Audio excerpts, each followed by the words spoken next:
Hi అండి, అందరికీ నమస్తే. Welcome to my channel. ఈరోజు ఎగ్గు టమాటా కర్రీ చేసిన. నేను ముందుగా ఎగ్స్ బాయిల్ చేసి పక్కకు పెట్టుకొని టమాటాలు, పచ్చిమిర్చి, ఉల్లిపాయ ఇలా కట్ చేసుకొని పెట్టుకున్నా.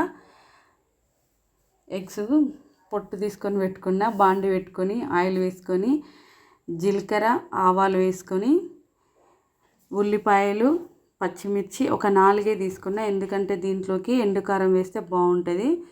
ఒక 4 పచ్చిమిర్చి సరిపోతుంది. ఇప్పుడు ముందుగా సాల్ట్ వేసుకున్నా, మంచిగా వేగుతాయని. అల్లం అయితే అప్పటికప్పుడే దంచి వేసుకున్నాను నేను. ఇప్పుడు కొంచెము ధనియాల పొడి వేసుకుంటాం, పోపులనే వేసుకుంటాం మేము. ధనియాల పొడి, పచ్చి ధనియాల పొడి, కొంచెం జీలకర్ర మెంతుల పొడి బాగుంటుంది. ఇప్పుడు పసుపు వేసుకొని మంచిగా కలుపుకుందాం. కొంచెం మేము పసుపు కూడా కొంచెం ఎక్కువనే వాడతాను నేను. ఇవి కొత్తిమీర కాడలు పోపులో వేసుకుంటే మంచిగా వేగుతాయి కదా, అందుకని ఇందులో వేసుకున్నా. ఆకు మాత్రం లాస్ట్కి చివర్లో వేసుకుందాం. ఇప్పుడు టమాటాలు వేసుకొని కలుపుకుందాం. చూడండి, ఒక టమాటా అది నాకు దొరకలేదు కట్ చేసేటప్పుడు. కొంచెం ఉడికింది కదా, ఇప్పుడు కొంచెం ఇప్పుడు దొరికింది మళ్ళీ చూడండి.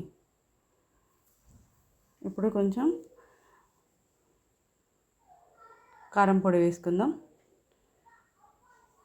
కారం వేసుకొని ఇంకా ఎగ్స్ని మనం చిన్నగా ఘాట్లు పెట్టేసుకుందాం. ఘాట్లు పెట్టుకున్న తర్వాత అందులో వేసుకుందాం. ఎంతైనా టమాటా ఎగ్ కర్రీ అంటే చాలా ఇష్టం కదండి. మాకు మాత్రం మేము చాలా ఇష్టంగా తింటాం. ఇప్పుడు కాకుండా చలికాలం వచ్చే టమాటాలు మాత్రం చాలా బాగుంటాయి. అప్పుడు గ్రేవీగా ఉంటాయి అన్నట్టు అవి టమాటాలు. ఇప్పుడు ఎండాకాలం కదా, కొంచెము కాయలుగా ఉంటాయి.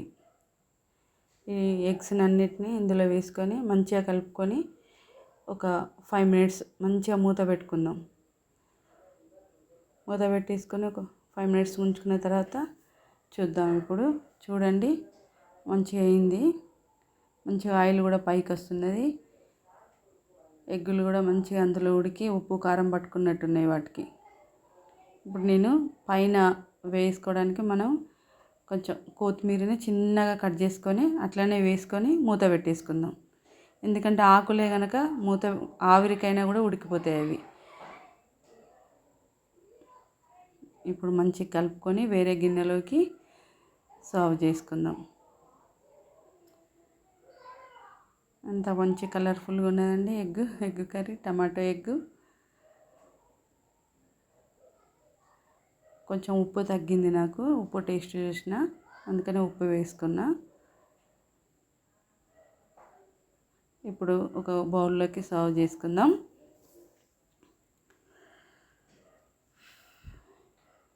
చూస్తుంటేనే ఇక తినబుద్ధి అవుతున్నది. మేమైతే ఎప్పుడైనా టమాటా ఎగ్ కర్రీ చేసినాం, బాయిల్డ్ ఎగ్ అంటే 2 ఎగ్గులు తినాల్సిందే. తినేదే ఒక పూట, మధ్యాహ్నమే మనం భోజనం చేస్తాం. భోజనంలో ఖచ్చితంగా 2 ఎగ్గులు వేసుకొని తినాల్సిందే. మీకు నచ్చినట్లయితే లైక్ చేయండి, షేర్ చేయండి, కామెంట్ చేయండి, సబ్స్క్రైబ్ చేసుకోండి.